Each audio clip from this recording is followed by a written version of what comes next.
ঘরের আশেপাশে এই চারটি জিনিস থাকলে মা লক্ষ্মী কখনোই সেই ঘরে প্রবেশ করেন না, দরজা থেকেই তিনি ফিরে চলে যান। কি সেই জিনিস, সেটা জানার আগে প্রভু শ্রীরামের ভক্তরা লাইক করে কমেন্টে জয় শ্রীরাম লিখে দিন।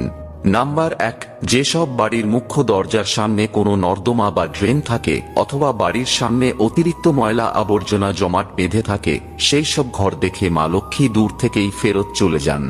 নাম্বার 2, বাস্তুশাস্ত্র মতে ঘরের আশেপাশে মাছ, মাংস ও ডিমের দোকান থাকা উচিত নয়, কারণ এইসব ঘর থেকে মা লক্ষ্মী সর্বদাই দূরে থাকেন।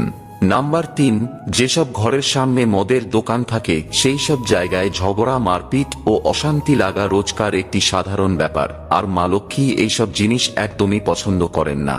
নাম্বার 4, যে ঘরের আশেপাশে জুয়াখানা থাকে বা জুয়া খেলা হয় সেই সব স্থানে কলি যুগের ছায়া দেখতে পাওয়া যায়, ফলে মা লক্ষ্মী কখনো সেখানে ফিরেও তাকান না।